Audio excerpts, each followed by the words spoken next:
Good afternoon, ladies and gentlemen, and welcome to No Static Radio, where we don't bring the static, but we sure enough bring the noise. You are listening to the right side. I am your host, Jeff Doggett, coming to you on the greatest station in the nation, from the greatest location in the nation. As we do always, shout out to everybody listening to us as far north as Kennebunkport, Maine, as far south as Key West, Florida, as far east as Staten Island, New York, and as far west as Long Beach, I should say, California. There are those of you that are new to this show. This is what we do. We talk sports, politics, and the issues of the day. I throw out my topics, and then we give our take on those topics at 216-939-5087. We invite you to call in with your take on those same topics. There are several things that you can do to stop the spread of respiratory diseases such as COVID-19. Number one, wash your hands with warm water and soap for at least 20 seconds. Number two, cover your mouth when you cough or sneeze. Number three, stay at home when you are sick and stay away from people who are sick. Number four, wipe down frequently touched objects and items. And also mix in some hand sanitizer in your car. So when you go to the gas station and price this still overly priced gas, you will have something to sanitize your hands with after you pump the gas, as you do not know who touched that pump prior to you touching it. Also, too, when you are in a enclosed area like a grocery store, convenience store, a arena, a doctor's office, wherever the case may be, church, please wear your mask. This pandemic is not over, and as a matter of fact, it's more from a pandemic to an endemic, meaning it's going to be around. So continue to wear your mask, continue to at least social distance at least 6 feet when at all possible, and continue to do those safety things. If you have not already done so, please strongly consider also getting the vaccine. The vaccine will not cause you to be sterile. The vaccine will not cause you to have magnetic things stick to you. The vaccine is not a mark of the beast. It's none of those things. So I'm not going to tell you what to do. I'm just telling you I would strongly hope that you would strongly consider getting it. Also, if you are in the Cleveland area, on the first or third Saturday of each month, I've got some great news for you. At 6812 Woodland Avenue, Cleveland, Ohio, between the hours of 11 a.m. and 2 p.m., they are giving away free groceries. Now listen, there is nothing that you have to show in order to qualify for these free groceries. You do not have to show proof of residence. You don't have to show proof of income. You don't have to show anything. In fact, well, there is one thing you do have to show, and that is up, and that you show up. When you will receive the bag of groceries, no questions asked. Not only do you receive a free bag of groceries, but you also get free clothing for yourself and also any children that you have. So they're giving away free clothing for both adults and children. And that would be great if it stopped there. But not in addition to the free groceries and the free clothing, you also will get a free hot lunch if you are there between the hours of 11:30 a.m. and 1:30 p.m. And listen, folks, this is not some slop together lunch. This is a meticulously cooked hot lunch, and it's like the old Campbell's soup commercial used to say, it's good. So you think about it. You go there first or third Saturday of each month, you get free groceries, you get free clothing, and if you're there between 11:30 a.m. and 1:30 p.m., you go home with a full stomach with a home-cooked hot meal. You can't beat that, folks, on a hockey stick. Where is that again, you ask? Well, I'm glad you asked. 6812 Woodland Avenue in Cleveland, Ohio. When you ask, the first and third Saturday of each month. At what time you ask? From 11 a.m. to 2 p.m. And this is brought to you by Major Care Ministries, the Greater Cleveland Food Bank, and also shout out to Williams Temple Church of God in Christ, who houses this event the first and third Saturday of each month. As we said in our intro, we talk sports, we talk politics, we talk the issues of the day. I throw the topics out there, and I throw my takes out on those topics, and we invite you to call in with your takes. We are right now anticipating a phone interview guest very shortly. We're just waiting to hear from him. So he will be our guest in the first hour. I'm not going to tell you who it is.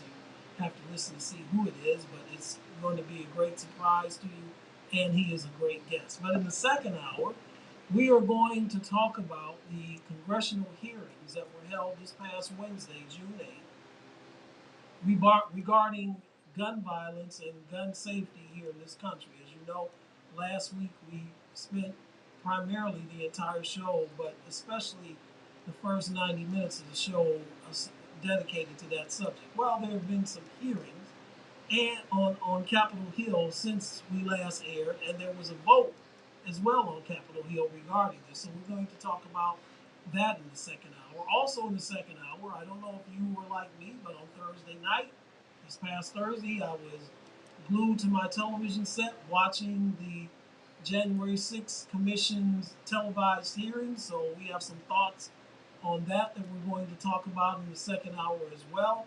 And we're going to give our hero and zero of the week in the second hour also.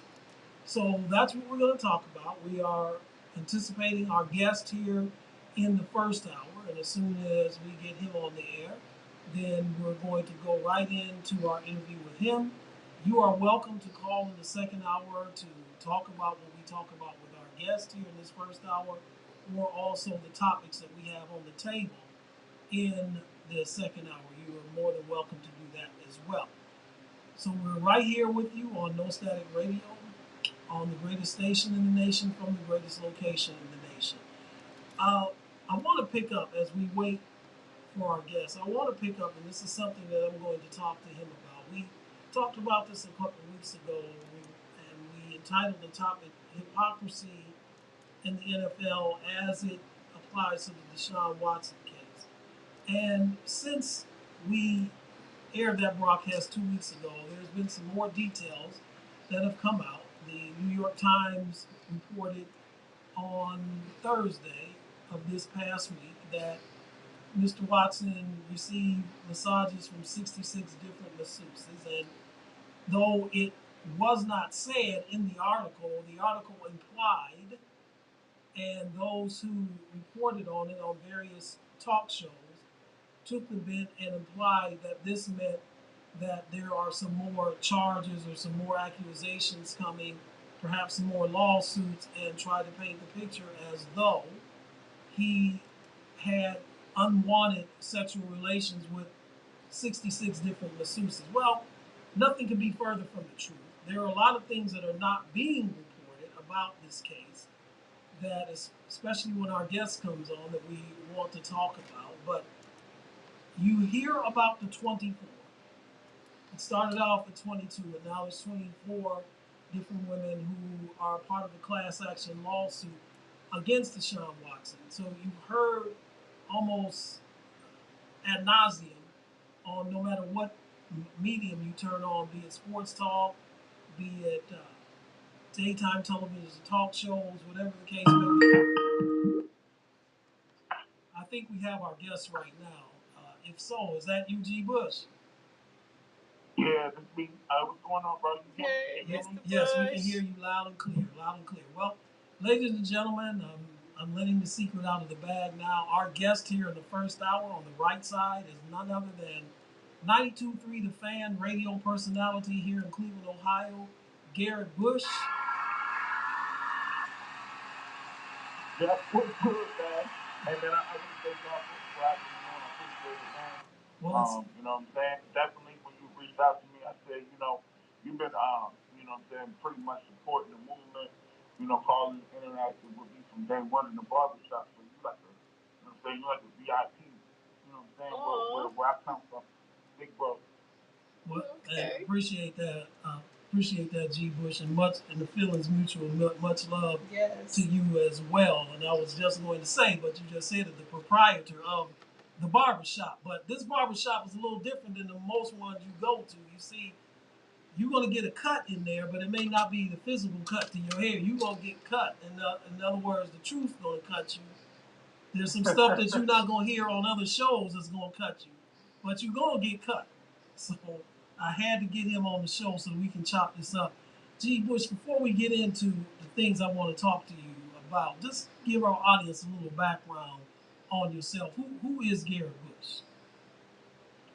Man, you know what I'm saying? Who is Garrett Bush? I would just say, I'm a product of, Ronald and Dorothy Bush. My parents is a big influence to what I do. A lot of times you don't have, some of our people, our community, our brothers come from a single family home with people doing the best they can. Right. So I was privileged to have my mom and dad be married for, since I was born, 40 some years.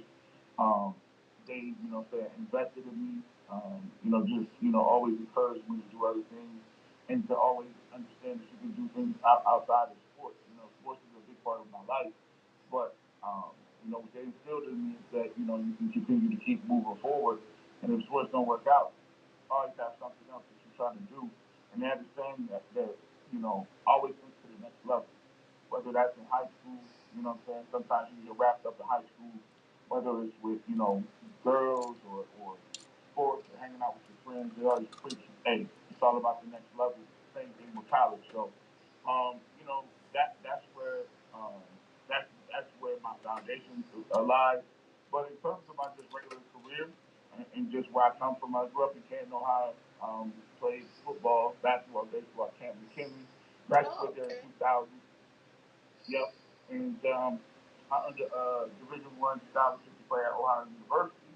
Um, After that, after a lot of things going back and forth, trying to figure out what I want to do as a financial advisor right out of college, decided that after the stock market crash in '08, came back to Cleveland, went to Ohio Media School. At the time, it was Ohio City for Broadcasting. Yep. And then from there, started my journey into media in 2009, 2010, and then from there I just been grinding and just continuously trying to work and grind to get to where I want to go, and pretty soon that just leads me to here. All right, you're listening to the right side on No Static Radio. We don't bring the static, but we sure don't bring the noise. We have via phone interview with us G. Bush, aka Garrett Bush, 92.3 The Fan, host of the show The Barbershop. G, how did you come up with the moniker of The Barbershop? Explain out where that came Well, one of my uncles had to cut hair, and so they were, everybody on my dad's side of the family is pretty much entrepreneurs, starting businesses. So my uncle started a business where both of them would cut on separate sides of the town. They came together and built, one of the nicest barbershops, like from ground up, prior to here in Ohio. And so obviously it was the best barbershop, what I'm saying, just the way they handled themselves. They had all uniforms. They would wear these, African print from? type shirts. Everybody had uniforms, kind of. They would be playing, what I'm saying, jazz, Right, soul, right. R&B. It was the first people I knew that would give away free coffee and donuts. Wow. Every day. Like, you get the thing. And so people, where I learned in there was, what I'm saying, that's the art of conversation. So in the barbershop, what I'm saying, it ain't really about your pecking order. It ain't about what your race, color, creed is. In the barbershop, I learned that if you can hold the crowd and you can move the crowd, you can talk. So for me, I was just waiting for my opportunity to talk. And so at about 13 or 14, what I'm saying, you get old enough, you start playing enough sports where it's kind of like you can just chime in. And I just remember the first time chiming in on something and being like, all right, you get one shot. Exactly. They ain't about to listen. Exactly. It's a barbershop full of people in here, Yeah. so don't mess it up. Yeah. And from that point, it went well. And, the barbershop, you go and talk about everything in there: sports, politics, religion, culture, clothing, business, everything, everything. You talk about it in the barbershop. So when I did my show, when I wanted to do a show, I named it the barbershop because of that idea. Because I wanted to do a show that you can talk about anything and do it in a thought provoking way. And so I just took the barbershop and kind of ran with it. And the barbershop, especially in the African American community, it's the church, the barbershop, and the beauty salons are the centers of the community, especially, back in the day when I was growing up and when you were growing up as well. That's where, as you said, everything was discussed. And, that's where people came together. A lot of times people wasn't even getting cuts. They just came in the barbershop to talk because they hadn't seen, talk about what was going on in the community. And I'm glad you mentioned your educational background, Canton CMCK, Bulldog, and OU Bobcat. I'm very familiar with Camden McKinley. My family is from Steubenville, so there was many times that I would go down to Fawcett Stadium to come down from Cleveland to watch Steubenville and Camden McKinley play. Those were some great high school football games, and that's where you cut your teeth, so to speak, up there. So I want to get into this with you because I was talking about this before you came on the air, and let me let you know this, G. You are under no restrictions here. You can let it rip however you want to go and say what's really on your heart and mind. Not that you don't do that anyway, but I'm just letting you know, all gloves are off, so to speak. So before you came on, I was talking about Deshaun Watson. And a couple of weeks ago, I did a segment on this show called The Hypocrisy of the National Football League as it applies to Deshaun Watson. And basically, what I was talking about was the double standard for players and owners. For example, we know about the Deshaun Watson case. We know about other cases of players where they have been disciplined or are going to be disciplined for various acts that were committed allegedly off the field. However, and I'm not saying that that's not right. I'm not really uh, having a conflict with that. However, the same standard does not apply when you are owner. We talked about Robert Ursay literally being arrested in a prostitution sting down in Jupiter, Florida a few years ago. We talked about Jerry Jones basically paying off bribery money to a woman to stay silent for 25 years about a daughter, black woman, by the way, just to throw that in, that he had a daughter by her, and the young woman has come forward now wanting to be claimed as one of his children. We talked about Robert Ursay and things of that nature, and the Patriots lost no draft picks. They were not fined by the NFL. The Cowboys, to this point, no action has happened with them, and nothing happened with the Colts. And so we were talking about the hypocrisy here and the double standard that exists within the NFL when it comes to players and owners. Again, not absolving players, not saying that players should not be punished, but the same measuring stick, if you will, should be applied for owners as it is for players. What are your thoughts on Well, you so eloquently put out exactly what I put into one of my videos. If you guys want to check it out, you can go it's basically about that. Search Garrett Bush. It'll come up. The last video I did on YouTube, and it talks specifically about the media and how they portray certain things when it comes to owners and when it comes to players. And to be realistically, you hit the nail on the head with about three or four of those cases. Um, you look at Kraft, the owner of the New England Patriots. He was caught in a prostitution ring, and it was also child. It looked like a trafficking case as well, adult trafficking. You're right. And basically, they have him on tape committing the act. Yep. However, they threw it out of court. Go ahead. I was just in shock listening. Oh yeah, yeah. So they have it on tape. They failed to prosecute him. They wouldn't take it to trial, and then the judge ordered the tape to be destroyed. This is all public knowledge. And to put it in what I had to do in my new videos is just put this. I had to go take the footage and let you see for yourself. Wow. This is all on news, and so I do it that way because if I found that even as an orator, if I read some word by word, it doesn't have the impact. No. Because they dismiss it. Yeah. And that's the thing that happens in media. You can have all the facts. You can have the facts behind you. You can state it. You can show and proof, but none of that matters. Well, I talked to certain my hosts, and I'm on a show called The Ultimate Cleveland Sports Show. Me, Adam DeWolf, Jeff Crawford. I have Brad Sellers and Mayor Warren. So Heidi on that show. I have Styles on that show. We have a lot of guests talking about different people. And when we were discussing this topic, the comments came up with, well, G. Bush, you know how it is. It's sad to say, but what are you going to do about it? Or yeah, that is that, but that is just the way it is. And I always say, and I don't let that ride with nobody. I say, you know how many of my ancestors heard that? Exactly. You know how many, how many black folks heard that? Yep. We tired of hearing it. And you can't just summarily put that off as that's a blanket statement. That has to be called on the carpet. So for me, if we're going to be sitting here talking about all these other different people and protecting the shield and making sure the NFL sanctity is upheld, well then you got to go to the highest levels. And if you got harassment cases against, we just forgot about Daniel Snyder. Not only does he have sexual harassment and hostile work environment, also he has money laundering claims. So you saw all these things, and these owners have not falsely drafted. They haven't been fined. They haven't been stripped of titles. They haven't been suspended. There's been no consequences.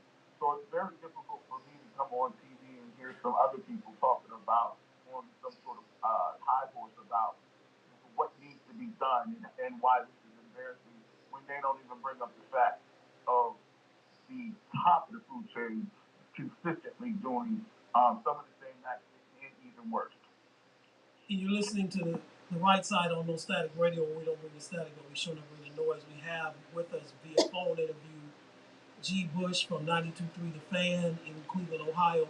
Uh, one quick thing, and I got something I really want to ask you, but one quick thing based on what you just said. You are so right about we cannot remain in that complacency about that's just how it is. Suppose Dr. King would have said, well, I live in the Jim Crow South and I grew up in segregation, but that's just the way it is. Suppose Fannie Lou Hamer would have said that. Suppose Malcolm X would have said that. Suppose, I can continue, but you get my point. So somebody has to speak up and to do something about it. And what's so ironic about the Daniel Snyder case is that the owners did not call it. G. Which I liken it to the mob. Back in the 30s, Charles Lucky Luciano organized the five families in New York, and he came together with what was called the Commission, where they would meet together, divvy up their criminal empire profits. No mob boss could be whacked unless the Commission uh, gave the okay for it and all of that. Well, and then, they went on about their extortion and everything else that they were doing.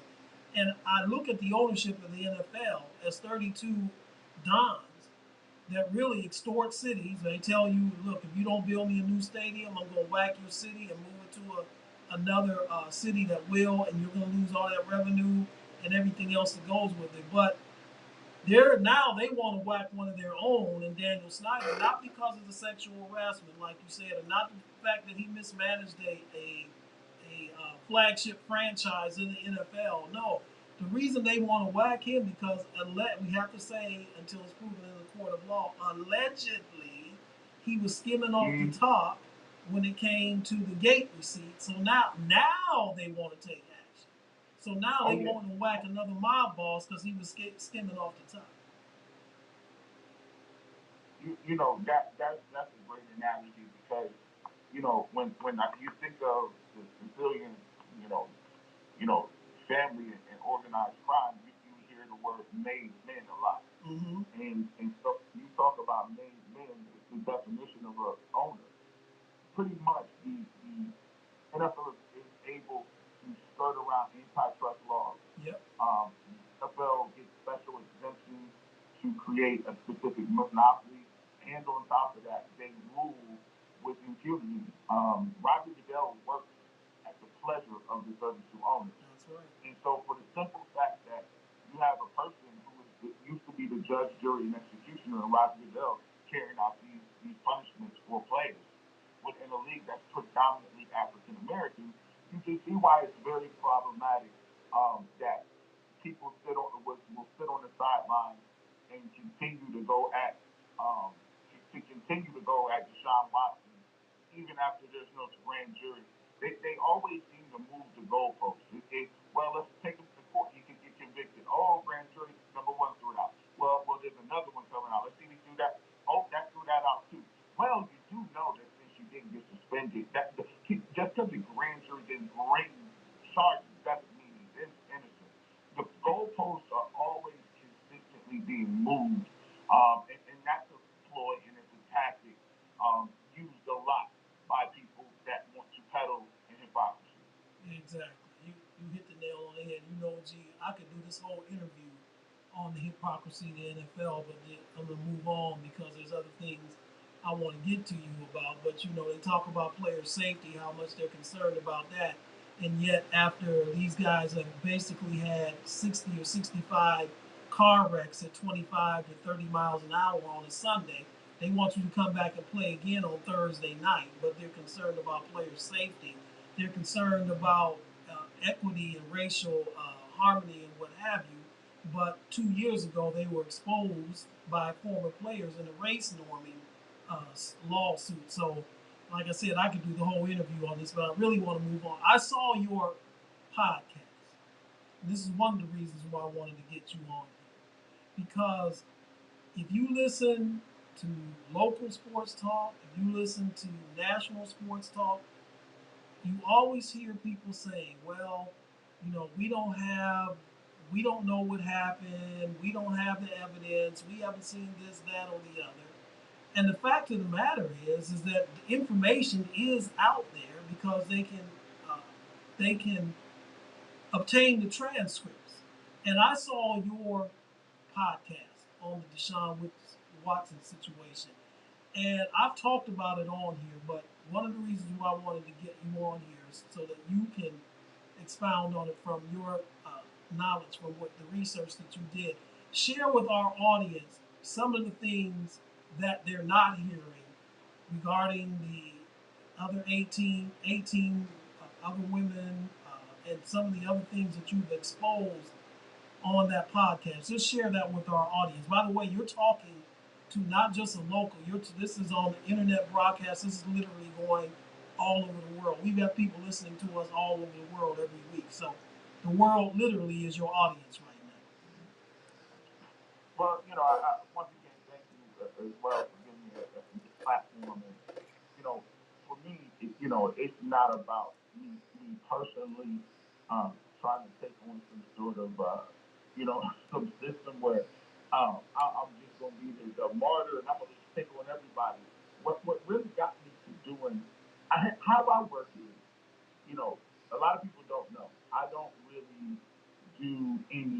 do any like notes or anything. What I do is I pray that God gives me some sort of inspiration, and I just focus, right? And so it didn't sit right in my spirit for a while that the way this thing was being portrayed or the way this case was going out in public. And I just remember myself having it, and usually when I get that itch, that means I have to express myself or go do something. And so what I wanted to do was I just didn't like the fact that there was so much of the slant towards what the information was out there. So I started to do some research on the Deshaun Watson case and did to find what I could. And I ran across that found in Houston. And the transcripts are filed in court.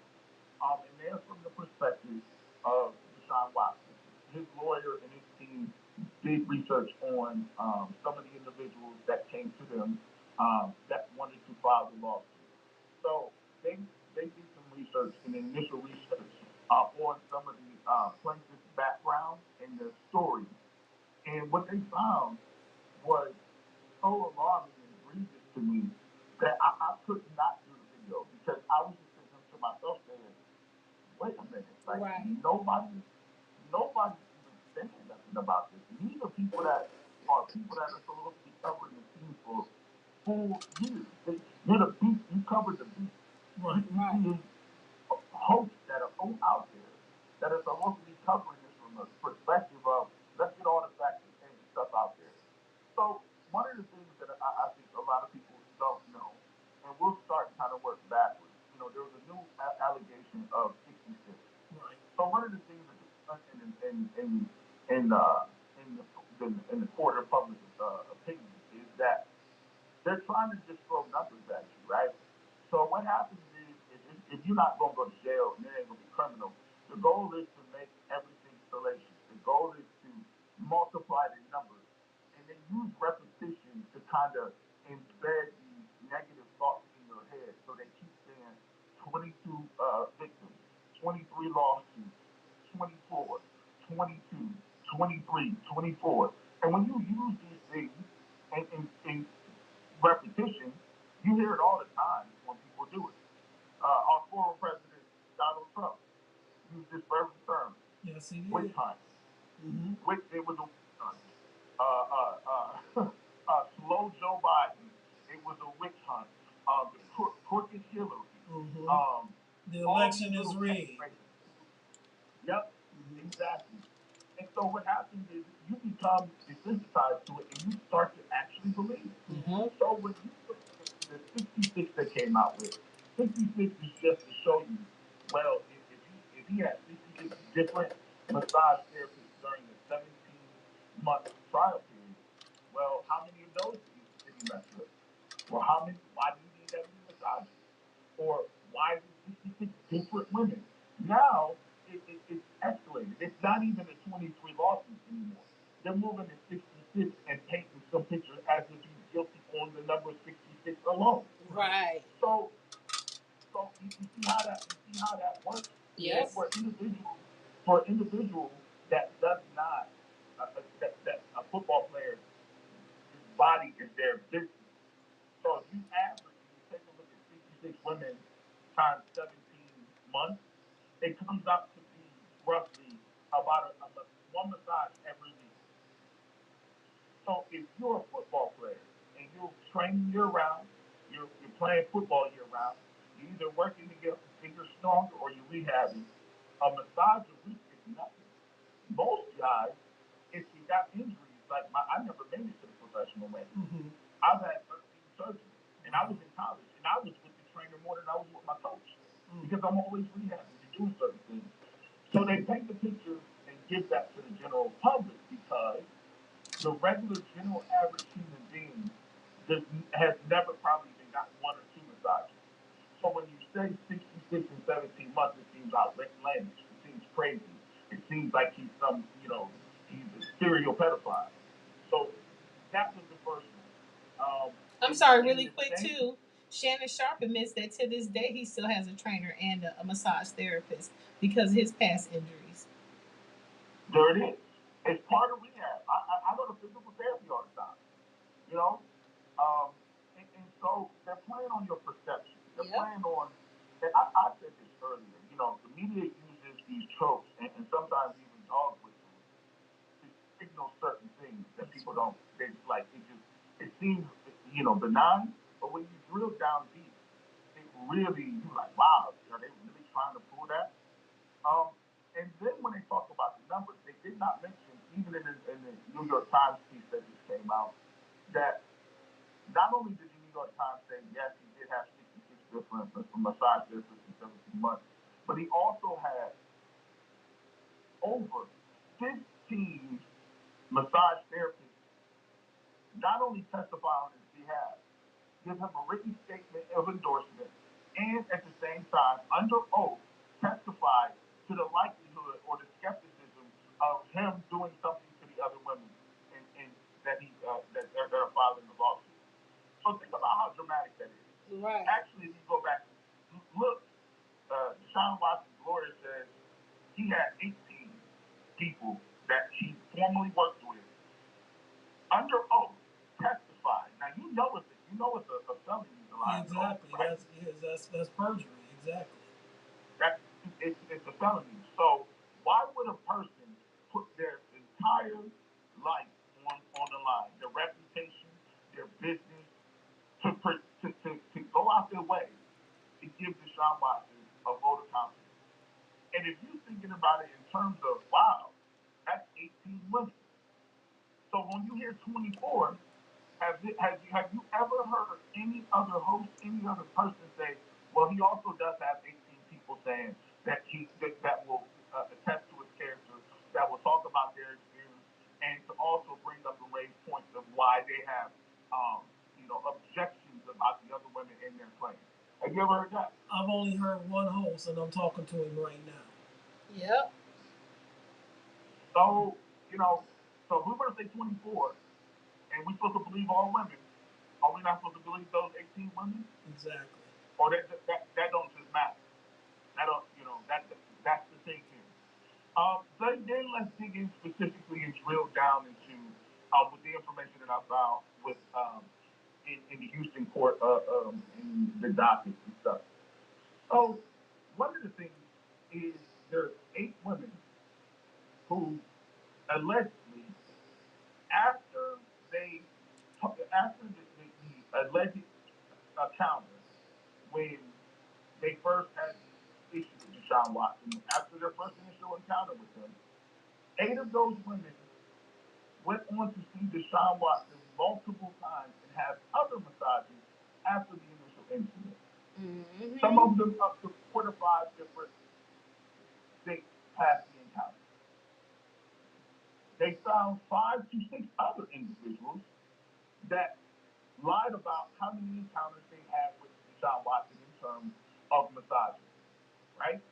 They also found, and they also had workers at the facility that will testify to the fact that those women openly bragged about working with Deshaun Watson and wanting to continue to work with him on a exclusive basis. Yep. I think this is crazy. Yep. All that's true, and all this is documented. What he's saying. I'm sorry. Go ahead. It's like some Denver crap for me. This is crazy. Yeah. There's another individual that has written, sworn testimony and basically gave an account, and these are family members of the accused women. The family members wrote and testified under oath that 3 of those individuals bragged openly in text messages and conversations about only wanting money out of the case. One of them allegedly saying he's actually a nice guy. He's actually a nice guy. If he would have just given me X amount of dollars, I wouldn't go through this. I wouldn't have to go through this. And I think these are their family members. This isn't like co-workers. This is like, hey, this is your family member who, by the way, has a reason to actually lie for you. Did not lie for you, and they said that under oath.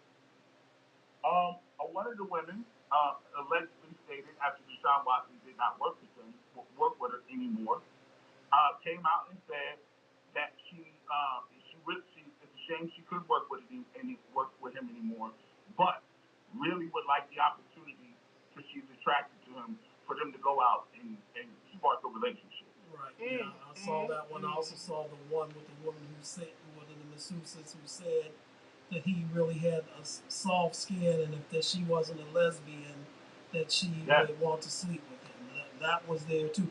So, G, let me ask you this. First of all, thanks. I'm sorry. Go ahead. No, I think in those, to me, there was 4 to 5 of them, and when you check the document, you can see it. It's all there. If you want to check out my video, I'll break it down and go through all the different things or whatever.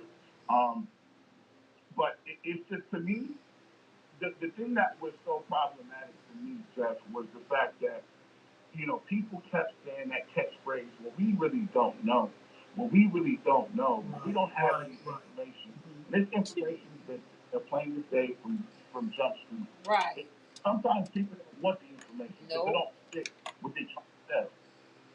Exactly, and that's what I wanted to get to. And by the way, forgive my rudeness. The other voice you heard is my producer that's decisive, so I should have introduced her to you. Forgive my rudeness. I was just so. Oh no, it's okay. It's okay. It's all good. And hi, Mr. Bush. I'm a huge fan. I watch you on YouTube.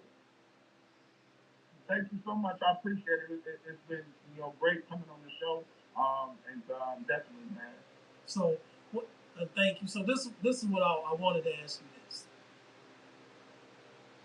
Twofold question. Number one, you went and researched and got all of this information. Why aren't your brethren in the media? And I'm not going to call out any of your colleagues on your station or any other on the other stations here in town because you know who they are, and I'm not going to say names on the show. Or nationally, on be it CBS Sports, Fox Sports on the radio, Mad Dog Sports, ESPN Radio, whatever the case may be, on both radio and television. Why is it that none of your colleagues in that media have even given just one breath to this, let alone the extensive information that you brought out? And many of them have national platforms. And yet, none of this comes out, and you're the only person that is mentioning this. So I'm gonna give you this one, and this is why I feel very, so sometimes when I do my show, I feel a true responsibility to speak to certain issues. And one of the issues is when I came into the game, um, they told that this was during the time period where everybody, started with the just shut up and dribble stuff, Right. stick to sports. Mm-hmm. I came to the game and the first thing I said, if you tell me that, I'm taking that as a racial comment. Yep. Because that's how I'm taking it. Well, why you can't? And I said, you can't tell me. That's like somebody saying, boy, just go play the game. Mm-hmm. Like, you don't get to tell me, this is my platform. You don't get to tell me politicians is above me. Politicians don't. We put politicians in office. They're not leaders. So if you don't want to hear what I got to say about anything, that's why I didn't name the barbershop just one thing. I named the barbershop because we talk about sports, music, and culture. Right. Like that we talk about. And so for me, I already knew coming into the game that people are averse to certain things because when you get to people deep down inside, they don't want you to touch that because then they would have to explain contradictions into what they're saying. So for me, the reason why I believe that people don't aren't saying that is a little deeper than DCI. I believe in truth, and I fiercely believe in diversity. Mm-hmm. And the reason diversity is so important is because it gives you have a balanced perspective of what reality is. When you have in one industry, when you have in sports industry, an industry that is predominantly made up of young African American men from a completely different socioeconomic background, and you have individuals who are from the exact opposite, haven't interacted with any black individuals, don't go to school with any black individuals, really don't know what the plight of these individuals are, but yet still have the ability to speak on them, and have the ability to paint the picture through writing, through narratives, through media, through television. 90% of journalists and 90% of sports media journalists happen to be Caucasian. That's true. African Americans in the media place, in the newsrooms, in the broadcast booth are non-existent. And if you look over the landscape of Cleveland, Ohio, guess what? It's the same way. Yep. There's represented a couple. You got Andre Knott, you got Gerard Cherry, you got Jimmy Gold, you got me. I only work one day a week, so I work one day, right? Yes, you do. Yep. And what you say is a true statement. At the end of the day, that perspective counts for something, right? So when you have individuals who examine the Deshaun Watson case, you have to understand those individuals come from a specific background, identity, culture, upbringing, right? So when you have guys that are talking and come from the same area, you shouldn't be surprised if all of them approach the same question and answer and different situations, and their commentary is going to be alike. So why would you need to go around and look for information when you can just maintain the status quo, right?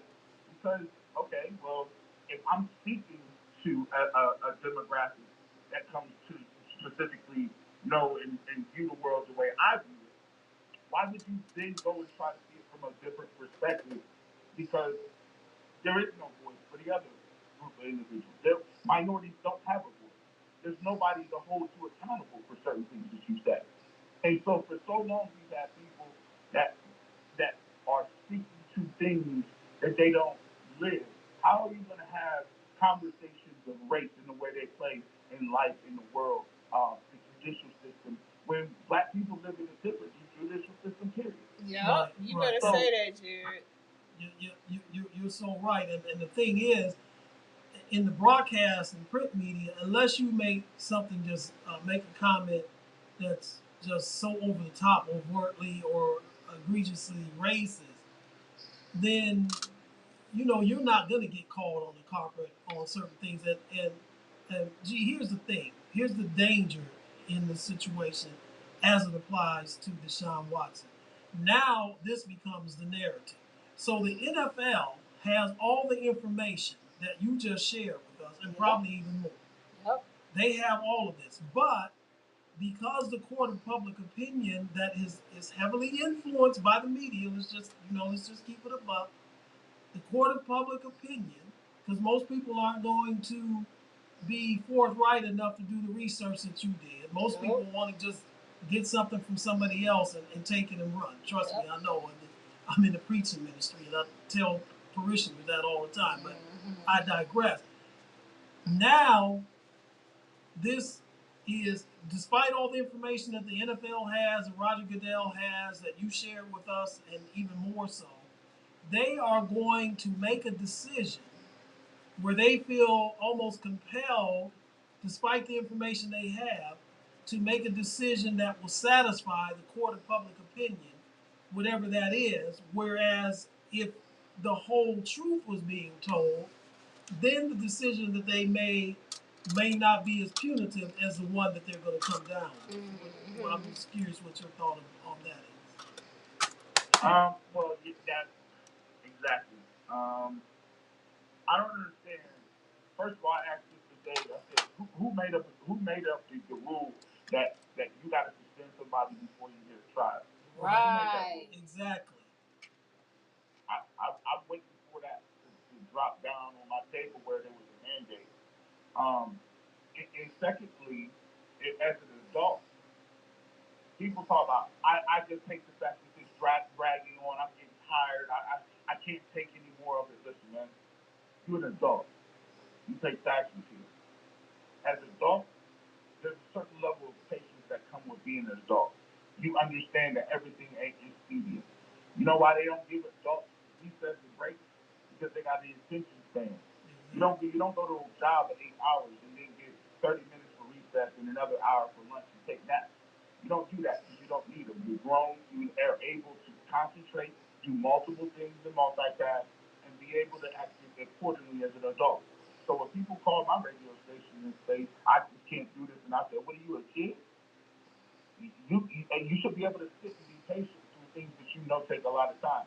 I think you might not want to be too flippant about it. We're talking about somebody's life here, right? At the end of the day, and I don't care what nobody tell me. If I say I didn't do something, I know I didn't do it, then I'm going to be honest with you. I'm not plea bargaining down for nobody. So the reality of what we're going at is they will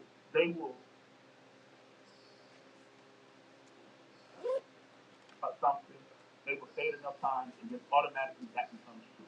Yep. And so, if Deshaun Watson is going to be suspended, and the Houston Texans are named in the lawsuit, well then, are you going to say Deshaun Watson is guilty but not the Texans? Right. So, my question to this: if you want to give Deshaun Watson a year, well, you giving the Texans a year? Right. You giving the general manager a year? Right. And the hard part about that is, and I actually placed this in my last video because they've already started to do it. they've already started to work on the case of still condemning Deshaun Watson, but somehow absolving the Houston Texans from any blame. So it bleeds the women and bleeds the lawyer when it comes to Deshaun Watson. But I think you overstepped a little bit with the Texans. I can see how you did that. But let me just assure you that wasn't what it was. They had no clue. They knew nothing about it. It's just, sometimes you have blind spots. That's what my lawyer said. Sometimes you have blind. As organizations, you have blind spots. Yeah, I heard that. I'm like, come on, really? What are you talking about? Exactly. So for me, for me, I think the extremely dangerous part about it is there is people that can get out here and say things, um, and that becomes the reality for a lot of people. But if you counteract that or you combat it, people will automatically say, hey, I don't like you. You shouldn't play the race card. Race has nothing to do with it. You can't say anything about race. I've come back and differ with this. Um, in the league, I don't think they understand. See, I ain't forgot about capitalism. Exactly. Yep. Yep. I ain't forgot about that. So, you got for a whole entire year, people get amnesia. For 2 years, you had to walk around here and talk about defending why the flag meant something, defending why kneeling didn't really mean anything, defending. They put you on the defensive because no, that doesn't mean anything. And it was not for George Floyd, the NFL would still have the stance of y'all gonna stand up and do what we tell you to do, and you're gonna pay attention to that flag. Until that happens, even the world changes. Yeah, so right. Jerry, so because right. they don't want to talk about Chad Wheeler. You're so right. And the thing is, too, and one other thing I want to get to before our time is almost up, but the thing about that, too, is that illustrates here again the hypocrisy of the NFL because, on the one hand, they tell you what? The most important position in sports is the quarterback in the NFL. And yet, and then the owners say that winning isn't everything, it's the only thing. And yet, they blackballed a guy from the league that could have helped their team win. Oh, by the way, at the most important position in the league. And yet, but they want you to believe that that they're all above board and that winning is the only thing and that we value the quarterback position so much. No, they don't because they proved that. But on the same note, and we won't get to half of the stuff that I really wanted to ask you about. I'm so glad you came on. But let's end with this, and I want to hear your thought on this because this kind of segues in. Last month, you had the incident between Tim Anderson of the White Sox and Josh Donaldson of the Yankees, where Tim Anderson, a couple of years ago, said basically that he was the Jackie Robinson of this era. And so, as it happens, and you play organized sports, you know the trash talking that goes on the field. So as it worked out, Josh Donaldson of the Yankees basically told Tim Anderson on the field, "Good play, Jackie," or whatever the case may be. The bench is emptied and cleared. After that game, Tony La Russa, the manager of the White Sox, said that statement was racist. I don't agree with that, G. I think that what it does is it diminishes when racism really happens, and so that when it is something that's racist and racial bias to it, because the proverbial boy has cried wolf so many times, now people just overlook it. But I didn't think that particular incident was racist in nature. Uh, but I'd like to get your take on that before we close. Yeah, I come from like you said, I come from an era where, what I'm saying, when you're trying to be the first one of everything. Before I started working on Austin and Cleveland Sports Show and getting into radio and television full time, um, I had up to 3 months ago a regular corporate job that I worked in for 9 years as the manager, the only black manager. And I worked my way up. Office politics and everything happened, and people take hold, and I always said, it's ironic that we're speaking about Jackie Robinson because my mom, um, you know, she always made sure that I was cultured. I went to as many mixed opportunities and mixed places I could as far as diversity. And that means, my dad went to a historical black college back in the 70s. He graduated from college. But he said, when I came up, he said, I think it's important that you go learn how to deal with everybody. Because the reality is the world, the HBCU does not represent what the world is as far as the demographics and economic status of what America is. So, for me, they always told me with that being said, with the whole Jackie Robinson situation is, sometimes you'll find out, you'll understand it. There's things called microaggressions, things that, minorities deal with on a consistent basis that no other groups of people would understand. Little things like, you bring up projects that work, but it seems like your work is always scrutinized a little heavier or dismissed. Or, little things where you may have the guys that work that do office pool with fantasy football. They don't invite you to get in the office pool, right? But they go out of the way to offer everybody else. Little small things like microaggressions are one of those things to which you have to endure and you have to deal with. But you acknowledge them, but at the same time, you are smart enough to understand that in this world, if you want to be a black person or individual, you're not going to get anywhere by consistently always having knee-jerk reactions about the smallest different things. Right. My job sometimes is to educate people, right? My job is the better way I can teach somebody or explain something is to be around me long enough because I had to understand that guess what? Maybe they didn't grow up around no black people. Maybe they know like 3 black people and their perception is from what their grandparents or parents told them. So for me, my goal is to build bridges and show you, all right, this is an example of what a real, solid black dude is. You know what I'm saying? Right. And then it makes you change their mind about certain things. So in that case with the 2 baseball players, no, that's not racist. That's like saying you the next Michael Jordan. Say, hey, good layup, Jordan. Right. Jackie Robinson just happens to be. It ain't like Jackie Robinson was garbage or something. No. Jackie Robinson was a bad man. Yes, he was. Somebody, so that's not a bad thing to be called Jackie Robinson or whatever the case may be. I don't think that is no offense. And I do agree that if you oversensitive about a lot of different things and you let those things get to you, it stops you from being able to have that conversation with individuals when it does come to people and raise some serious issues. And I make it a point in myself in media. I don't never block nobody. I ain't never blocked nobody.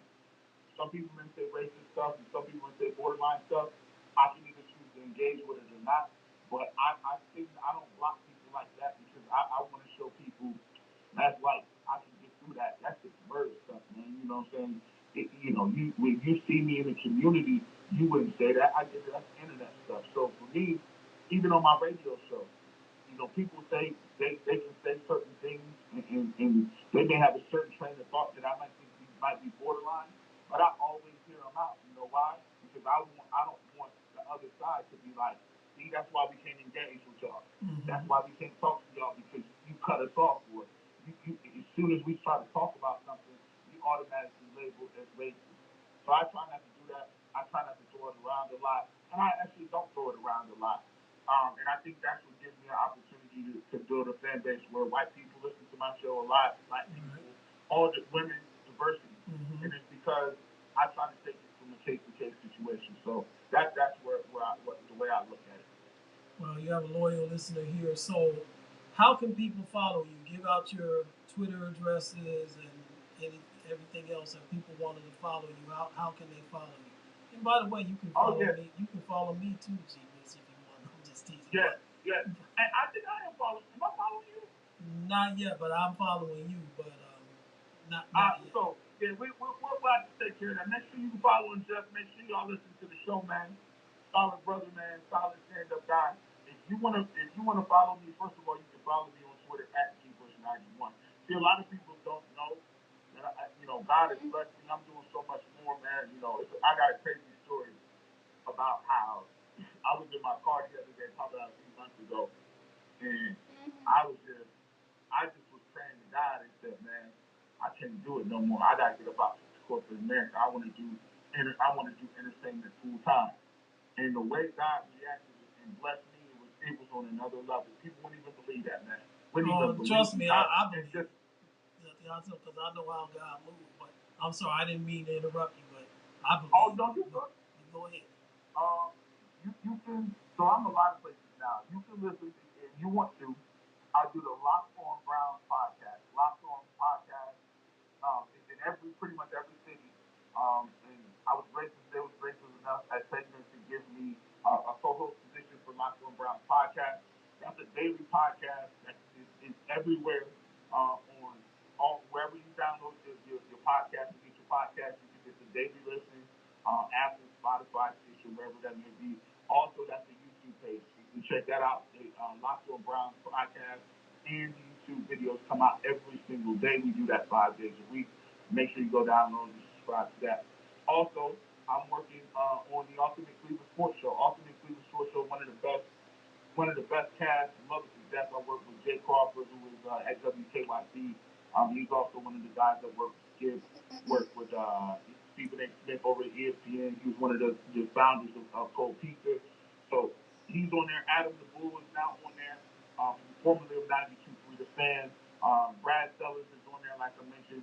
Mayor of Orangeville Heights. Private Powell, local football player. He used to play for Ohio State. So we have so many guests, so many different people on the Ultimate Cleveland Sports Show. That's everything. We do a live show every single day, 11 a.m. to 1 p.m. on YouTube. And that's also a podcast. You can check that out, Ultimate Cleveland Sports Show. You can download that wherever you download your podcast as well. And then we definitely got the Barbershop as well. Barbershop is every Saturday, 8 a.m. to 12 p.m. If you missed the show, you can always rewind it on the Odyssey app. You can find me there as well. We got the Barbershop merchandise. You can check that out. That is linked in my description. Merchandise from, hats and Adidas and Under Armour and Nike and all those other good things. And then you can definitely find me. I do play-by-play for Kenton McKinley High School. I started that this fall, and then I got the Browns tailgate where I do the pregame show at 92.3 The Fan on Sundays as well, and then the Barbershop YouTube page. So it's a lot of different things, but you can find all you got to do is put Garrett Bush in a box, and it'll find me 2 R's, 2 T's, and that's where you can find all my material. Well, listening to you I was sitting here while you were saying all that, G, and thinking about In Living Color when they had the Jamaican family on there, and I'm thinking, gee, Bush he must be. You got 13 jobs. You got 13 jobs. You lazy bum. You only got 15 jobs. So, that's the way I feel sometimes, man. That's the way I feel too, man. But it was at a, when you were, and I always tell people like this, man, when you're trying to work your way up, because, man, I didn't get no cosign or no stamp. Right. I just had to from the ground level. And so if you stay active, put God first, and continue to work, stay humble, and continue to give back to the people. It's the people that support you. People like you, people like your show, people in the community, people on the street level. And don't, I almost forgot, almost said this. I got something special coming. And I'm so excited about this over any of the projects. Before people talked about it, I'm actually shooting the pilot right now as we speak for the Barbershop tour. So what I'm doing is taking my cast of friends, shooting conversations in a barbershop salon, wherever you at, all over the Cleveland area. Hopefully we can get that and have that come to a place near you. The reason I did it like that is, if you go through, some of the information, like if you would go to radio shows or radio would charge like the barbershops an arm and a leg for us to go. So I started it independent. I just say, I'll do it. So I take my own money. I pay the cast. I pay the crew. I pay the people to come on. Our guest last week we had DJ Hazmat from 93.1. We had we had Brad Sellers was on as well, and we went to a barbershop in Lakewood. We had all those individuals. Tyvis was on, Earl from 92.3 The Fan, and Mikey McDuggins from Ultimate Cleveland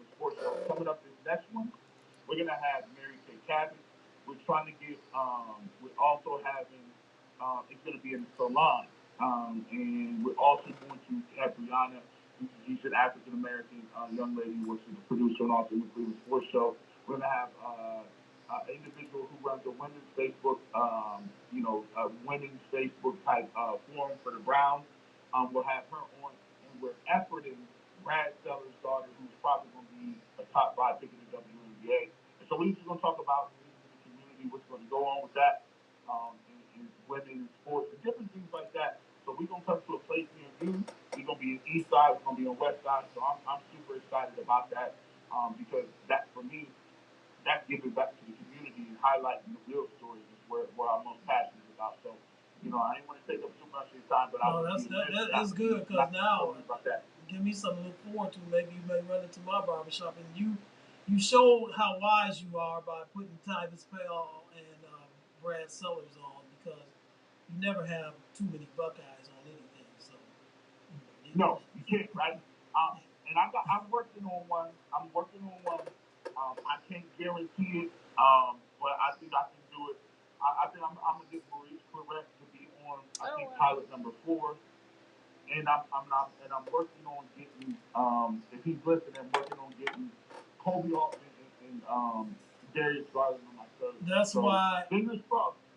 This is why I got to get you back on because we didn't get to. I wanted to talk to you about the Cavs. I want to talk to you about the Guardians, but I really wanted to hit that Deshaun Watson thing. So we're gonna have to take a break now. But listen, thank you so much.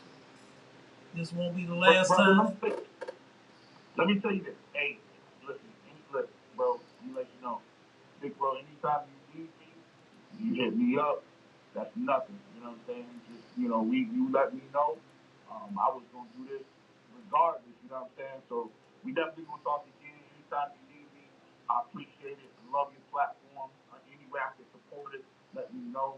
And I definitely appreciate what you're doing. Well, that's a bet. We're definitely going to do that. So once again, ladies and gentlemen, this was Garrett Bush, not just of the barbershop at 92.3 The Fan, but of so many other things. I'm so glad and privileged to have him on. We're going to take a very short break in the second hour of our program. We're going to talk about the congressional hearings, gun violence, and also the 1-6 committee. We'll be back at you very, very shortly.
Trauma Recovery Center.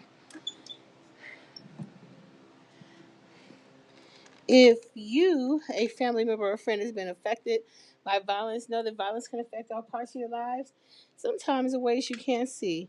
Violence can affect the way you eat, sleep. It causes you to lose focus, feel angry, afraid, or even use drugs or drinking as a way to escape. But we're here to tell you violence doesn't have to keep hurting, and you can change your life starting now with help from the Trauma Recovery Center. We want you to take control of your life. Today can be the day. The Trauma Recovery Center offers real help for real needs in real time. They offer services for food, clothes, safety, emotional support, and a whole lot more. So don't let violence control you. You can break free, and TRC can help. Give them a call. The number's on the screen. And if you're listening, 216-644-5487, the Trauma Recovery Center of Northeast Ohio, they will come to you wherever you are. They offer real help for real needs in real time. So don't let violence control you. You can break free, and TRC can help. Again, give them a call, 216-644-5487. The Trauma Recovery Center of Northeast Ohio, also affiliated with the Center for Families and Children. And now, back with Jeff Doggett and the right side. Thank you, Marie. And thank you once again, Garrett Bush, for coming in on our first hour plus. I hope that you learned some new things, those of you who are listening. Yes. He shed a lot of light on the Deshaun Watson case Yes. that you do not hear in any other forms of media at all, for all the reasons that we pointed out in the first hour. So if you want to talk about that, you can call us at 216-939-5087, 216-939-5087. I want to start off the second hour, though, with this. The House Committee on Gun Violence held a hearing on Wednesday, June 8th, this past Wednesday. And the members of Congress heard testimony from several witnesses regarding the devastating effects of gun violence in this country. Among them were Felix Rubio and Kimberly Mattia Rubio, who are the parents of Lexi Rubio, the 11-year-old straight A student at the Robb Elementary School in Uvalde, Texas, who on the day that she received an award for academic achievement for being a straight A student was killed in the Uvalde massacre. And her parents wanted the committee to know and wanted to America to know that she was not just a number, no, but she was a athletic, shy, but very firm young lady when it came to her opinion, when she knew that she was right. The parents did not want their prayers or condolences anymore. They wanted the following. They wanted a ban on assault weapons. They wanted, if the ban on assault weapons did not come to fruition, they wanted at least you have to be 21 years old in order to purchase an assault weapon. They wanted aggressive red flag laws and background checks. That is what they wanted. They will never have their daughter anymore. They'll never see her smile anymore. They'll never be able to see her. Her mother will never be able to go with her to pick out a prom dress. They'll never see her walk across the stage for a commencement in high school. They'll never see her go off to college or grow up, and one day her father will never be able to give her away as a bride, and they'll never get grandchildren from her. Not to mention that her brother was also in the school, and they went to the school that day, and they were comforted when they found out that he was safe, but then they found out the ultimate horror, that their daughter had perished. Not only did the committee hear from these parents, but they also heard from Uvalde pediatrician Roy Guerrero.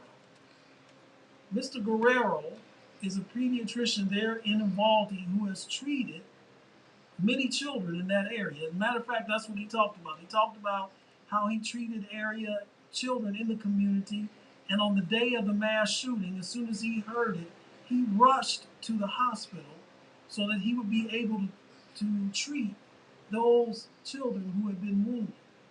And he said that there were a couple of things that happened that day that he will never, ever be able to forget.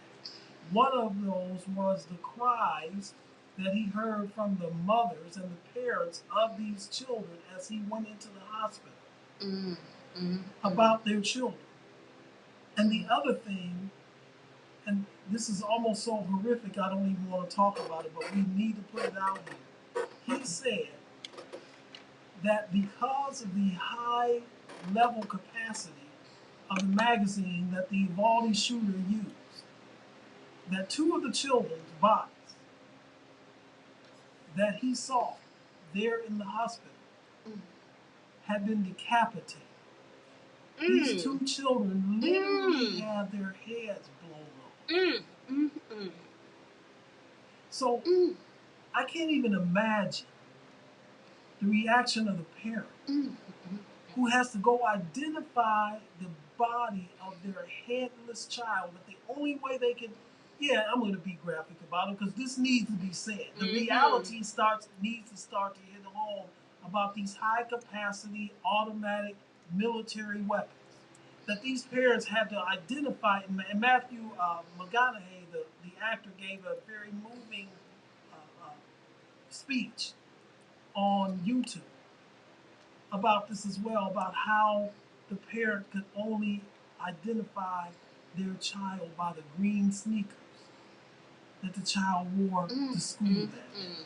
Not only did they have the parents of the young lady, Miss Rubio, who was killed, and not only did they have the Uvalde pediatrician, but also who testified before the committee was a mother of a 17-year-old employee at the Tops supermarket in Buffalo, whose son was shot attempting to help someone there in the parking lot of the supermarket and had to lay on the ground and play dead as the shooter walked by him. And her message to this committee and those who feel as though high capacity weapons like these automatic AR-15s and all other military style weapons should not be banned. Her response to them was, well, I tell you what, you come to my house and you clean my son's wounds on a daily basis. They were on there, but I haven't got yet to, and I'm going to get to the most moving testimony, at least in my opinion, of the day. And we're going to get to that in a moment. But so you have the parents, you have the pediatrician, you have the parents of the victim in Buffalo. Thankfully, he was not killed, but he was wounded, and we don't know what his mental condition is and what kind of trauma he's going to go through for the rest of his life, because he's only 17 years old.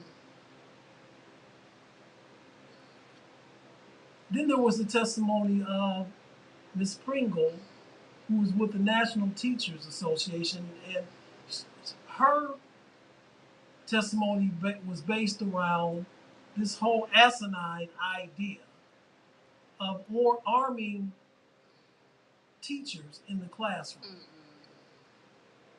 By the way, Ohio Bill 66 that we talked about on the show last week has passed, so now it's waiting to be signed into law by Governor Mike DeWine of the state of Ohio. If you don't know what that bill is going to allow teachers to carry guns in the classroom. You see, the answer to this problem in some people's mind is not sensible gun legislation, is not banning military weapons to be able to be accessed by ordinary citizens. No, their answer is to put more guns in. And listen, we have more guns in the United States of America than we do have people. There are 350 million citizens in the country of the United States right now, and there are over, last estimate was 470 million guns. So if more guns were the answer, since we have more guns than we have people, it seems like to me that we wouldn't be having 30,000 people a year killed by gun violence. It seems like to me we wouldn't have already had 222 mass shootings this year. It seems like to me if more guns were the answers, we wouldn't have had Uvalde and Parkland and and Newtown, and the list goes on and on and on. But the most moving testimony of it all was the testimony of 11-year-old Maya Cirillo. Maya Cirillo was a student at the Robb Elementary School. And her testimony was given by video. She wasn't there in Washington. They did it via live stream, or I don't know if it was a Zoom call, but hers was given via video.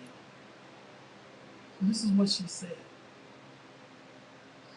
She said she was in her classroom, and the gunman came in her classroom and shot her teacher in the head. Now, think about that. Teacher's dead. And then he began shooting other students, one of which was her best friend, and killed her best friend. That is horrible. The only way that this young girl survived is she took some of her. Now think about this, folks. We're talking about somebody that's 11 years old, not 21 or 31. Not that it would have been any less horrific. This is someone who hasn't even reached puberty yet. She had to take the blood of her best friend, who's just been murdered in front of her very eyes. Just saw her teacher murdered in front of her very eyes. Just saw some of her classmates murdered in front of her very eyes. She had to take the blood of her best friend and spatter it upon herself and lie still so that the gunman would think that she was dead.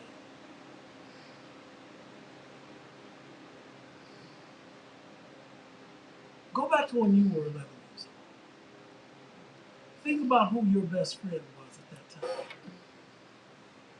Can you even imagine something like this? No way. Neither could I. Neither could I, Decisive. I can't even fathom it. And yet this is what she had to do. All because someone who was 18 years old, he's no longer with us, was 18 years old, somebody that couldn't even buy a pack of beer, a 6-pack of beer. Can't even buy cigarettes. Not that I'm advocating people buying 6-packs and a pack of Lucky Strikes. I'm not advocating that. Whatever you smoke. Yet can legally purchase a military weapon and go into an elementary school and commit mass murder. And you know why he can do that? Because the eunuchs that we have in the Senate of the United States, eunuchs that we have in the Congress of the United States, not all of them, we'll get to that in a moment. The eunuchs that we have in various state legislatures across this country. If you know what a eunuch is, and you know what I'm talking about, don't have politically, they allow themselves to be politically castrated, politically emasculated by the NRA and the gun lobby to pass sensible gun laws. That is why this child, who should be thinking nothing of anything, only thing she should be thinking of right now is spending her summer vacation, what she's going to do on her summer vacation, should still have her best friend to spend that summer vacation with, to do summer book club readings or go to the park or whatever they did.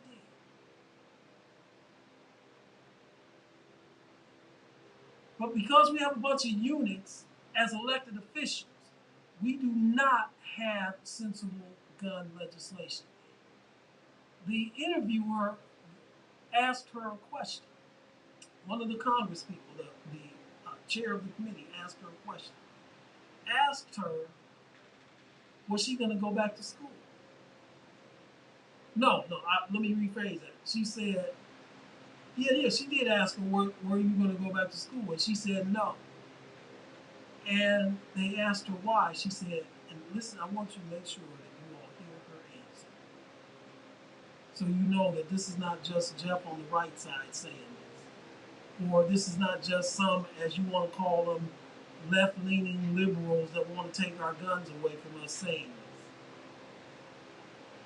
Her answer to the question was, I don't want to go back to school because this is going to happen again.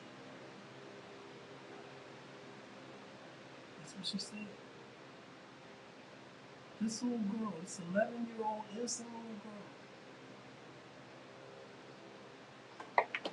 has been traumatized by this incident so much so that she doesn't even want to go to school anymore.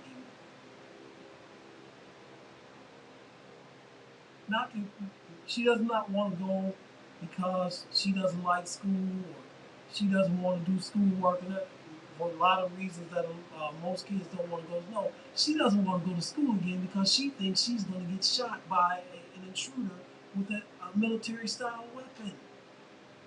That's why she doesn't want to go back to school. She doesn't want to go back to school because she saw her teacher murdered in front of her eyes. She doesn't want to go back to school again because she saw her best friend and some of her other classmates murdered right before her. Who knows, she might have even witnessed those two innocent children literally get their heads blown off. Her father, in an interview, said that he lost his daughter. Not lost her in the sense that she was one of the fatalities, but he said he lost his little girl. He said, my daughter is not the same. What? Of course. He said, I had a bright, vivacious daddy's little girl, and now she's withdrawn. She's fearful.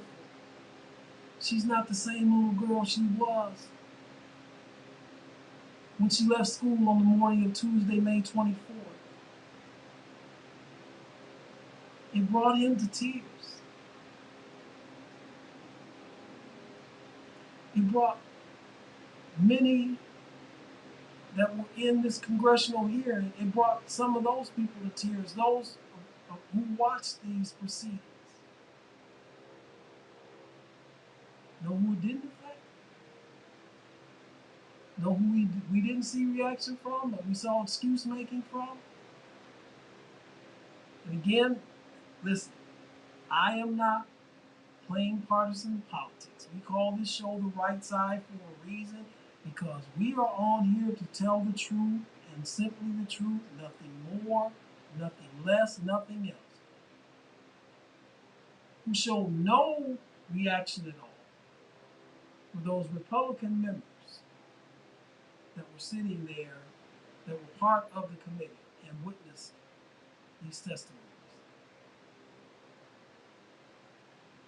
In fact, what they did do is go to the excuse making mode.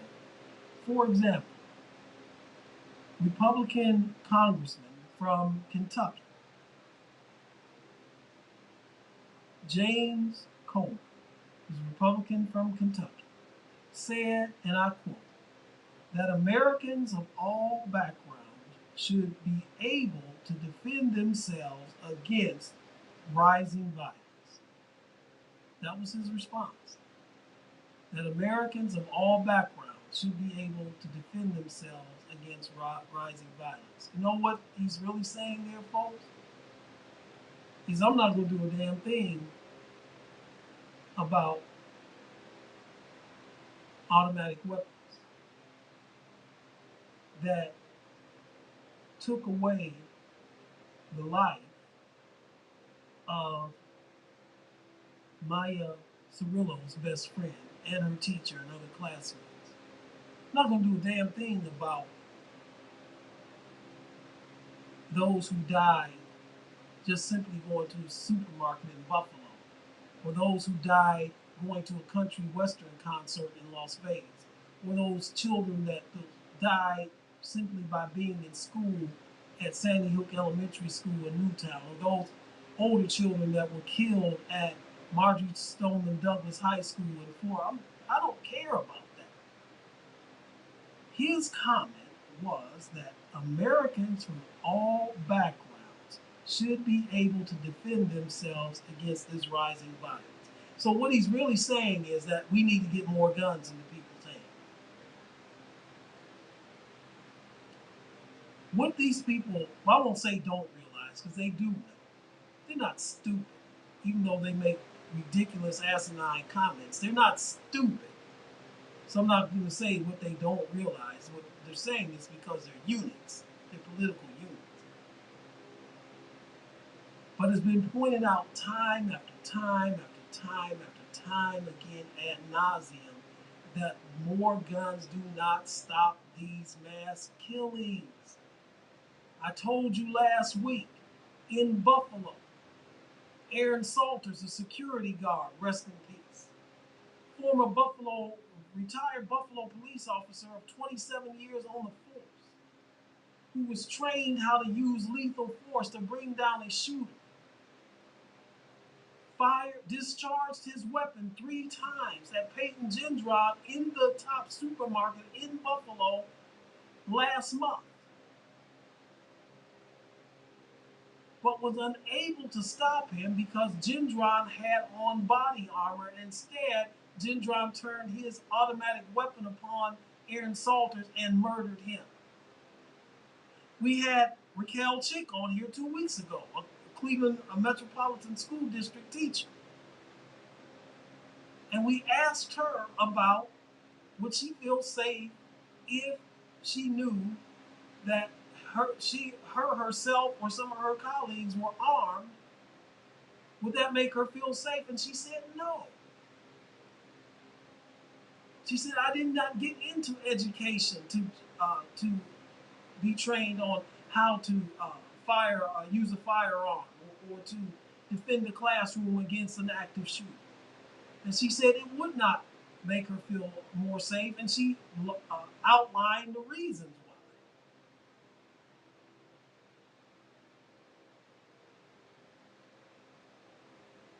Then there were other comments made about infringement upon Second Amendment rights.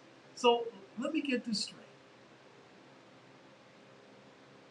And if you have a dissenting opinion, please call 216-939-5087. I will let you make your opinion. I will allow you to lay out your case as to why private citizens should have military-style weapons. I'm not going to call you names. I'm not going to start yelling and screaming at you. I will let you make your point. But what these people are saying, in effect, is this, is that the right to own a military style weapon. There's a reason why it's called military style, because it's, quote, a duh for the military. So who cares that for a 10-year period when we had the assault weapons ban from 1994 to 2004, who cares that mass shootings were down 40% as compared to now?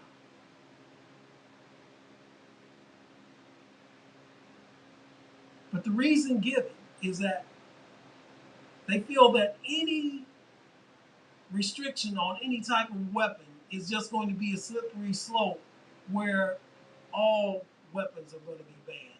No, it's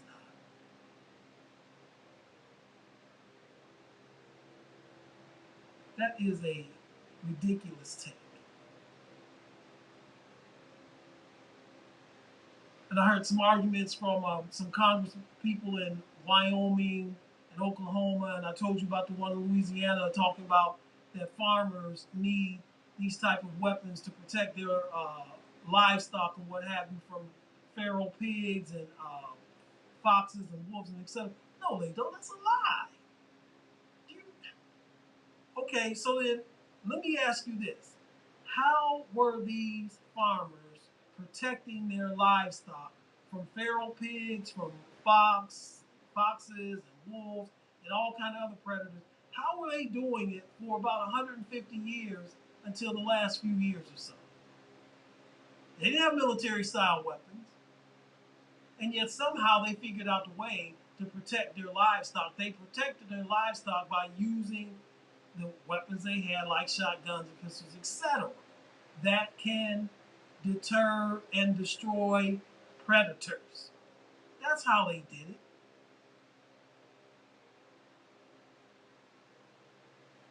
When you hear politicians saying that, all they're doing is spouting the same thing that the gun manufacturers are saying.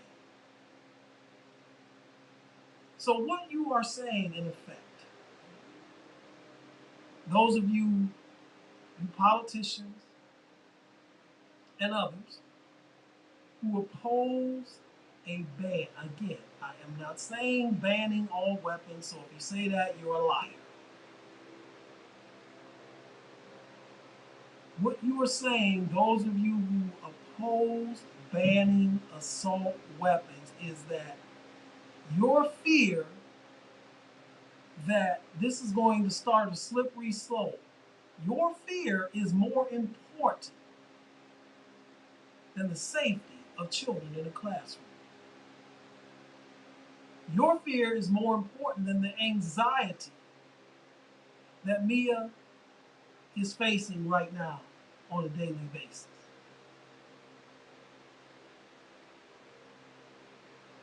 Your desire to want to hold on to a military style weapon is more important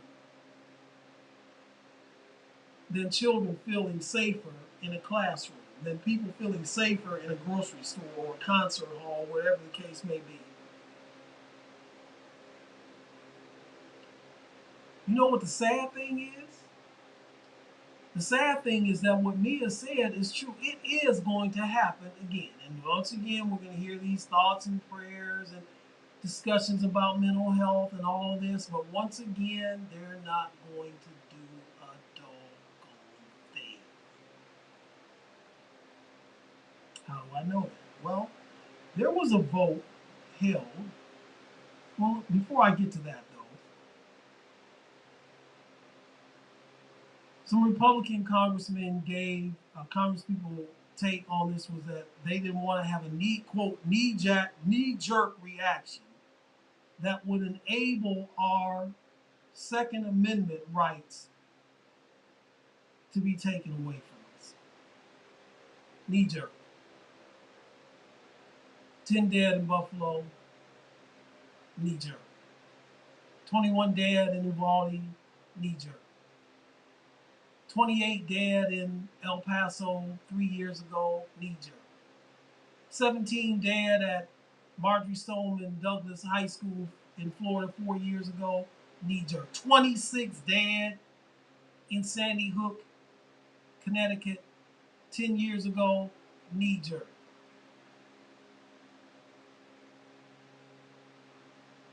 There was a vote held in the House on Thursday. This was a vote to expand background checks, to put in more stringent red flag laws. It did pass the House. It passed the House primarily among party lines, although there were some Republicans who did cross over and vote for it, but it passed by a 224 to 202 vote. Now, while this is significant, the problem is for it to be enacted into law, it's got to pass through the Senate.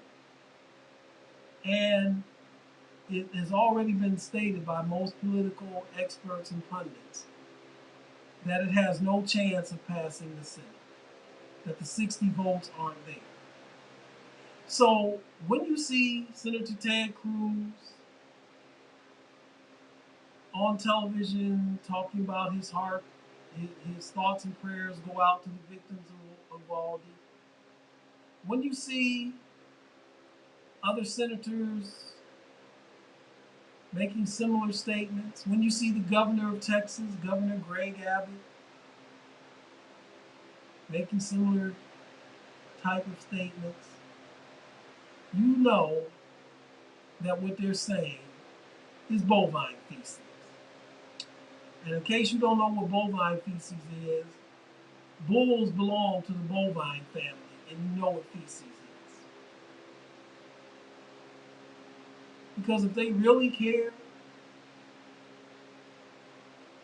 if they were really concerned about these families and preventing this from happening again, then they wouldn't be making the asinine, ridiculous, imbecilic, idiotic statements and legislation about arming teachers and getting more guns in the hands of people. No, they would be passing legislation outlawing these type of weapons. They would be passing legislation to raise the minimum age from 18 to 21.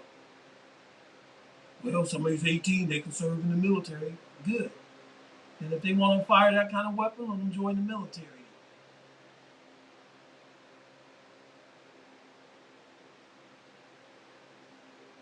The parents, I talked about the parents of the Rubio girl, the straight A student who was murdered the day that she received her award. You may have seen her picture on the news, a picture of her that day, standing, holding her certificate of achievement. One of the things that they proposed was to go after the gun manufacturers to take away their immunity from being sued. Because the way they market this, the company who makes the AR-15, now, from my understanding, they pulled these ads, but prior to these shootings, they had ads that were really kind of targeting young people that were underage to purchase these weapons. For example, there was the famous or infamous ad where they had and it really just really burns me to no end that they use scripture on this. But it was an ad that they ran, it was a poster ad where they had a young child holding an assault weapon. And the caption under it said, "Train up a child in the way that he should go, so that when he grows older, he will not depart from it." That's what they had. You know, we live in a country that bans cigarette ads. You know why you don't see cigarette ads on television now? Because those ads were banned because cigarettes were proven to be dangerous to your health.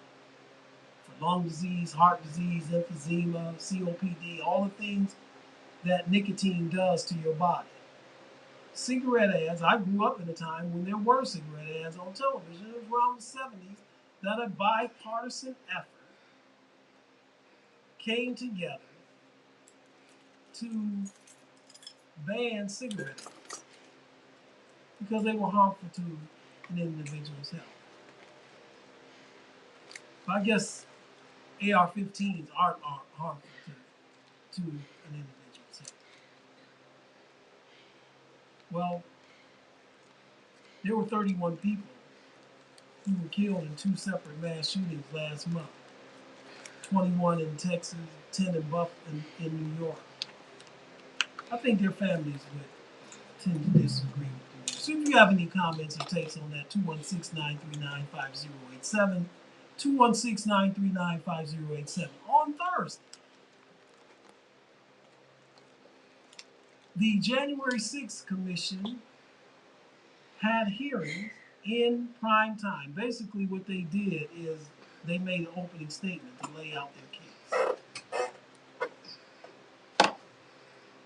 There were 20 million people. The ratings show, the Nielsen ratings overnight show that 20 million people viewed this, and you're listening to one of the 20 million who viewed this. The question arose, did you learn anything new that you didn't know before? Well, yes and no. yes, I learned that what I did learn new was that there were individuals within the Trump administration after the election that basically told him that the election was not fraudulent, it was not rigged, and he did lose.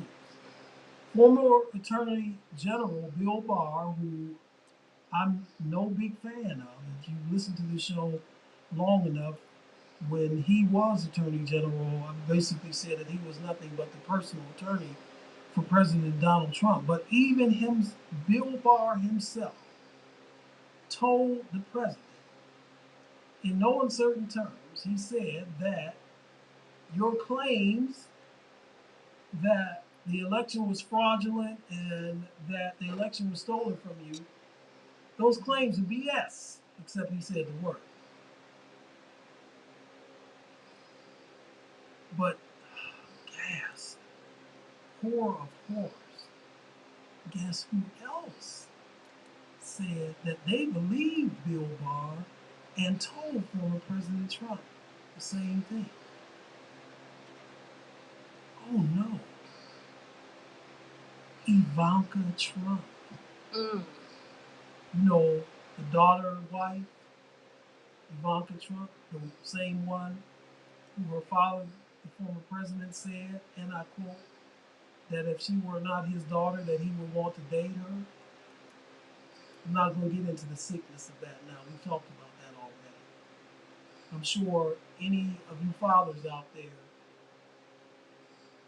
real fathers that is,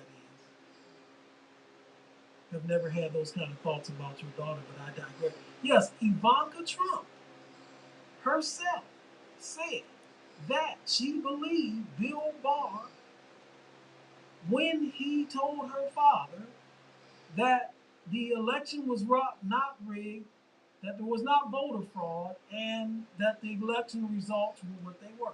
So did her husband, Jared Kushner. So we're not talking about Jeff Doggett on the right side on No Static Radio. We're not talking about, the left-leaning liberals on MSNBC. We're not talking about the Communist News Network, CNN. That's how they portray, some people sarcastically say that. We're not talking about media types. We're talking about the favorite child, the husband of that favorite child, the former Attorney General. There was also a film crew. Folks, this shows you really how dumb these people are, okay? Because the Proud Boys hired a film crew to document their meetings on January 5th and their actions on January 6th.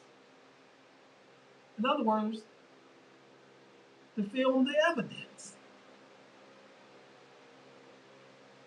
And this film crew showed how the Proud Boys were getting ready for what was going to happen the next day, and that they may have to take action and what have you to go into the Capitol, and they may have to do something with Mike Pence if he does not do what the president has asked him. That's on the documentary film. They had interviews with people who have been convicted of January 6 crimes, who said they came to the Capitol. They were doing what the president told them to do, what they said that they felt that he wanted them to do. There was a meeting on December 18th at the White House between then President Trump, his personal attorney, Rudy Giuliani, another one of his attorneys, her name is Sidney Powell, and General Mike Flynn, had it at the White House without the White House lawyers knowing about it. They met for several hours until the White House lawyers found out about it and they got in and broke it up. December 18th. Why is that date significant? Because on December the 19th, the very next day, is when Trump tweeted out, "Come to the Capitol on January 6th. It's, quote, going to be wild," unquote. So in subsequent hearings and we don't know this, but there's a reason why they released this on Thursday night. It is the belief out there is that this is when the conspiracy was hatched for the events that happened on January 6th. Folks, this just did not happen spontaneously, in other words. As the documentary film crew showed, the Proud Boys were already planning. If you remember, in the debate that Christopher Wallace monitored between Joe Biden and Donald Trump, the first debate, Donald Trump made the statement when said, "What would you say to the Proud Boys?" He said, "Stand back and stand by," and their response was, "Standing by, Mr. President." So is that a little tiny C coincidence, or is that a big C conspiracy? I'm not going to say what it is either one, because I'm going to wait until the facts come out. You saw the testimony of the Capitol Police officer who refuted the claims by several Republican congresspeople like Andrew Clyde from Georgia, who said this was just a tourist attraction. And she basically talked about how she slipped on the blood of the Capitol steps and hit her head, was knocked unconscious, and how she was attacked and beaten, and how her fellow officers were attacked and beaten that day by these quote tourists unquote. Ladies and gentlemen, this is not a partisan action. This is not a political hack job. Don't listen to what you hear. Listen to the facts and then make your conclusion. Is this going to change minds? Not on the Republican side, not those who are so entrenched by Trump. It's not going to do anything, because you know why? Because they weren't watching anyway. Nope. Because their favorite network, Fox News, decided not to air this. Not to air. That's weird. Par for the course for them. Hopefully this will sway independent voters. And as again, the next one that's going to be televised is going to be Monday at 12 noon. So it won't be on prime time like it was Thursday night. But if you get a chance, watch those proceedings, because you're going to find out more and more about what happened on that day. And more so, more than what just happened, but why it happened, who was behind it, and who would have benefited from it had they been able to pull it up. My take on it is this. I think Donald Trump should be indicted for sedition. I think he should be indicted in the state of Georgia for election fraud, because he's on tape asking the Attorney General of the state of Georgia basically to commit election fraud for him to find us 11,000 votes. He should be indicted, both on a federal level for January 6th and on the state level in Georgia for attempted election fraud. What you have to understand about Trump and the Trumpites is that whenever they're talking about something they think the opposition is doing, that's what they really want to do. Remember how Trump talked all in 2020 before the election? The election's going to be rigged. It's going to be rigged. It's going to be rigged. He kept repeating that same lie over and over and over again until people started to believe the big lie. And all in that time, he was the one, and his cronies and cohorts were trying to rig the election, allegedly.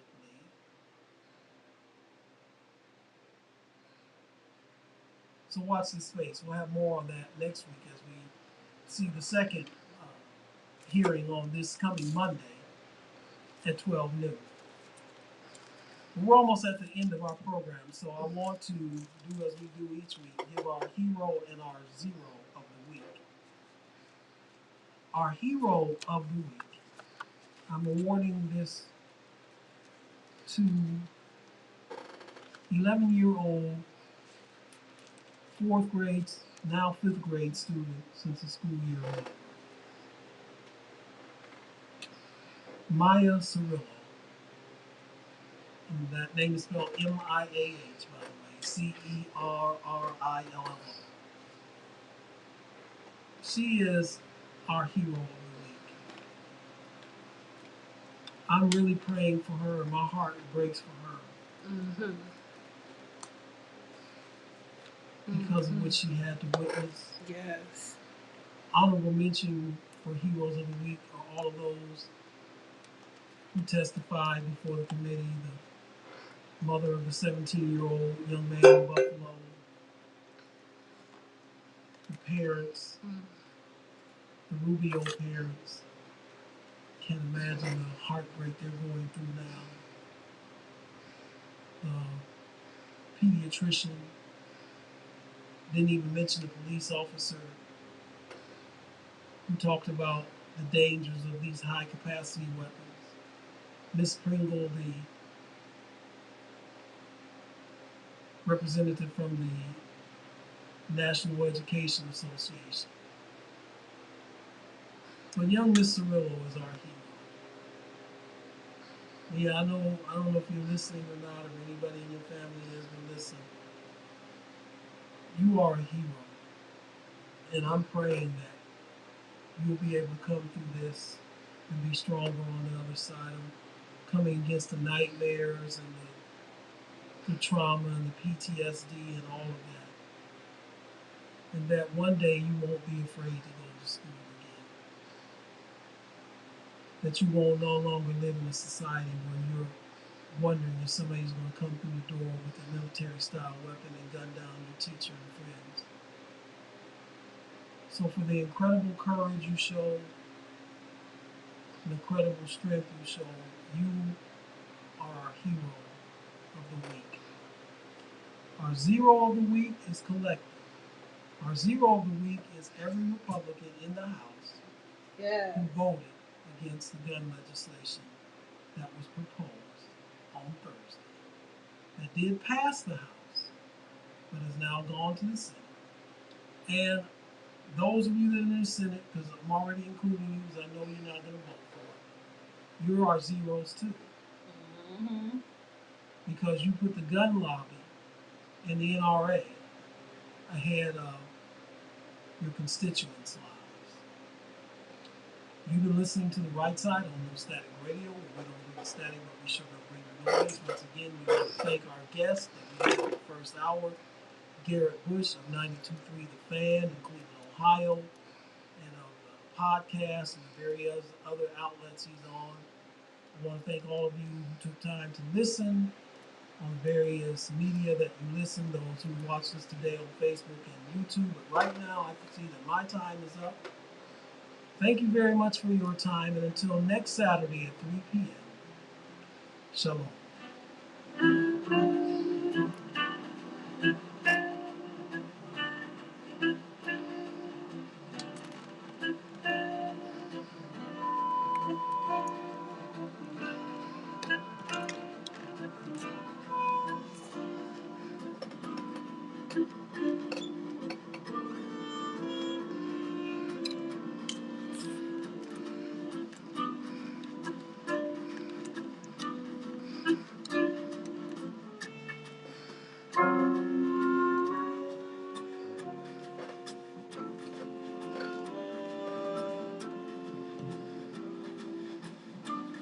We'd like to thank you for tuning in to the right side here on the station where we don't bring no static, but we shall not bring the noise, nostaticradio.net.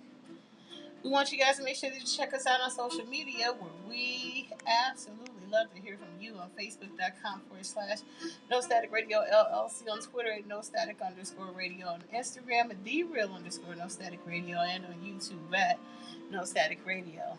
Also, if you guys would like to listen to replays of this show and others on nostaticradio.net, please make sure you check us out on Mixler.com or Mixcloud.com. Just type in No Static Radio in the toolbar for replays of this show and others.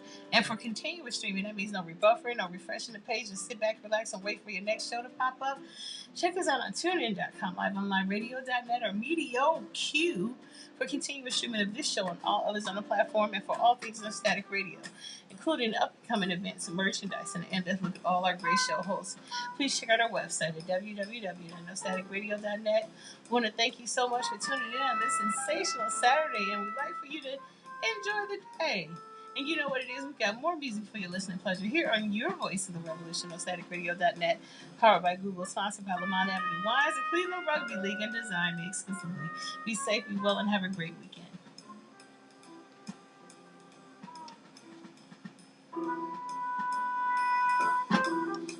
Oh, I gotta run out.